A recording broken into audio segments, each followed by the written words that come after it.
just a little bit, in a nutshell, your steps from the rural Eastern Cape. You've come to the city, you're living the dream, you're representing Toyota and Specialized as a team, you're riding the best bikes in the world, you're riding the best trails, you've got jobs in companies that most kids would dream to work for. Just tell us a little bit, maybe you first, Zola, just the steps that it took from Eastern Cape to now, in a nutshell. Yeah, 100%. I was born back in Eastern Cape, in Butterworth, in a small town called Zola. Obviously, again, it's like a lot of people know it as Butterworth. Yeah. And then when I was born, I think after 6 months I was born, my mom left me with my grandma. So I was never breastfed. I was raised out of thing that we called Oputu. Like not really Oputu, like it's like Putupap, isn't it? Putu? Yeah. So I was not really like more of a breastfed kid. So my grandmama used to make that. So maybe breastfeeding is what makes all the kids fat, because look at you, lean and mean. But obviously now, when you look back at it, a lot of my cousins are making jokes about it. They used to eat out of my plate after my grandmama sneaked over. Because you were too small to defend. Yeah. No. But my mom came this side in Western Cape to come work. And then obviously my grandmama raised me until I was 5 years old, and then when I was 5, and then she was like, okay, now I think it's a better time to send Zola back up in Western Cape to his mom. But then I didn't. I only went to grade 11. But then because like it got to a point where I felt like my mom was not doing enough to provide us at home. I went to Bolans College. I went to study tourism management, and then that's where I went to further my studies at that side. And doing that, I was able to work on the side and helping my mom with the house means and everything. So and then with me growing up, obviously cycling was also I was already exposed to cycling in 2008, and then obviously that kind of shaped me.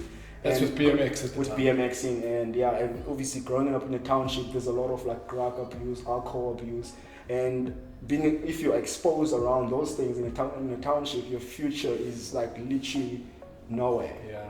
But then if you have programs like Somewhat Info that could kind of like take you and escape from those things, and you're not exposed around those things, it helped me because I think if I was also not exposed at Somewhat Info, I would have like got in prison, maybe smoke drugs. Majority of the kids. Such a narrow line between a good choice and a bad choice. 100%, yeah. So a lot of kids that I grew up with, some of my friends, as I'm talking now, they're in prison. Some of them are gangsters. Some of them didn't make it in life as much as I achieved. Yeah. But then again, like those are the struggles of the township. But then obviously, I always wanted to be different. I always wanted to do something different. I always questioned that I wanted to kind of answer by myself again. And then with the cycling, it kind of narrowed my life. And then cycling was more like my backbone. So you had a great mindset. You had a mother who thought outside the box and thought, I'm not going to give this kid the life I had. You had a restless soul in your own right. You were always questioning and looking for greater things, which is wonderful. You had cycling, which kept you healthy, outdoors, active, endorphins, thinking positive thoughts, and discipline for training. So obviously a bit of a natural engine, I'm sure, from the putu-pup and from the background and walking to school. Yes. But the combination leads to a kid who's got dreams and fulfills his dreams and doesn't look around and say, well, this is all I got. And so that's wonderful. And here you are sitting in Team Toyota Specialized. Ches, you almost a carbon copy, also from the Eastern Cape.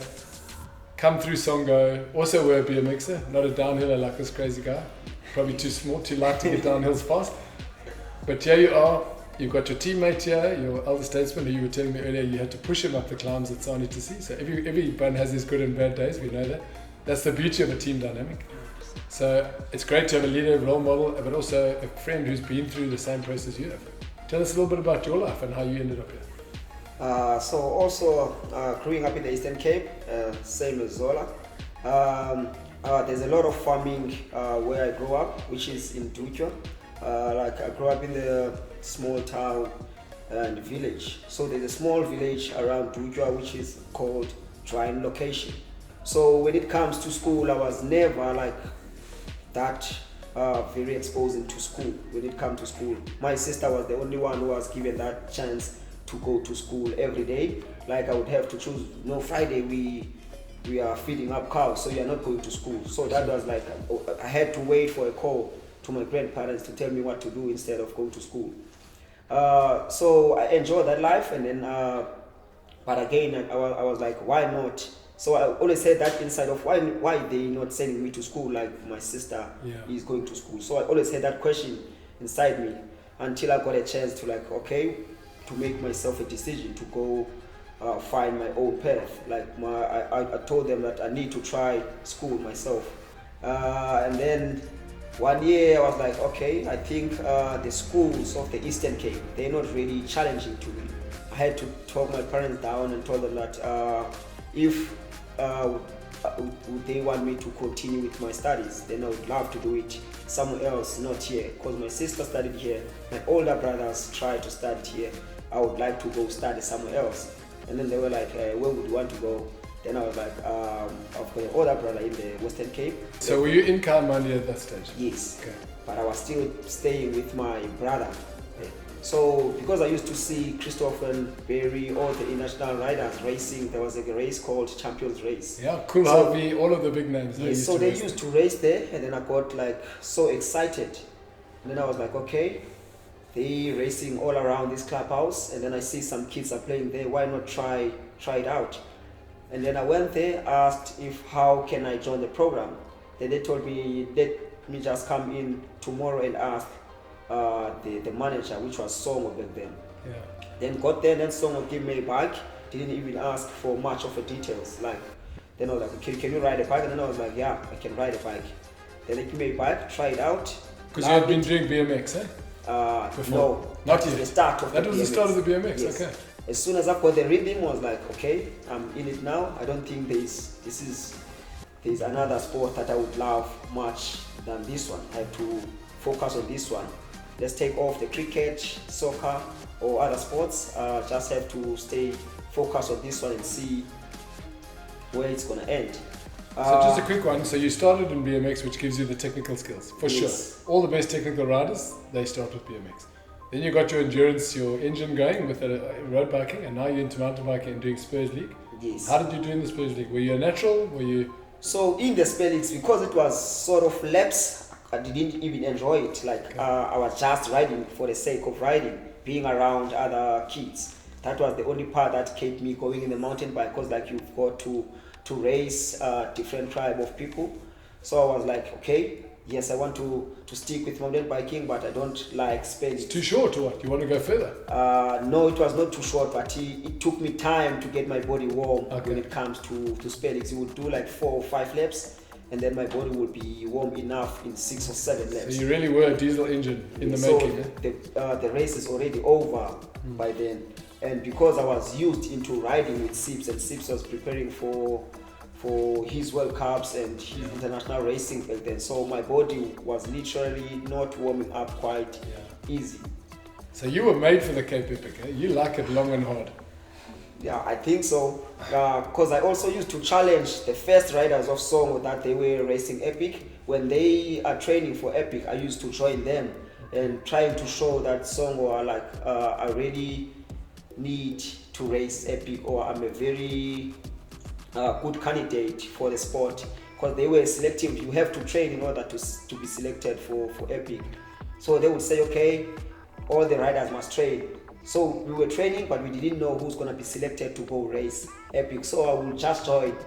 And I was like, oh, okay, I will just continue riding. Maybe I would find someone that I would ride with. Zola was riding for BMT, and then we used to train together while he was in the BMT side.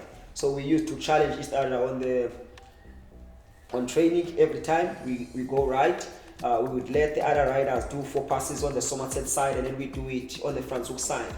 Oh, wow. And then we will so just... you knew you were both sufferers, you liked it and you liked each other. So we would race this side and then catch up with the other guys that are coming from this direction. That's where like we started talking about it together with Zola, like why not can the teams come to a decision, like obviously we are racing for a different team and riding for a different organization. Isn't it possible to merge us just for this one race, not the whole year, just for this one race? And then they couldn't. So that thing always stayed on my mind, like I always knew like if I wanna win epic, then I would have to be racing with Zola. We've got the same mental skills, same body, and the same control. We can control ourselves when it comes to Pacing. bases and pacing. So it was a marriage made in heaven. I mean, you basically found each other from the Eastern Cape, from the Transkei. Your paths merged, you came together, you saw each other in training, you were similar. It's the perfect partnership, and that's how it should be. You know, a great, slow gathering point to a great team that, as we know, you guys won the Ngxakeni jersey. That's a big thing. That was this year, a few months ago. And this is your first year in Toyota Specialized, because this is where the future of our beautiful Rainbow Nation comes from. 100%. Thanks for your time. It's Thank great. you. Thank you for your Good luck. Appreciate it.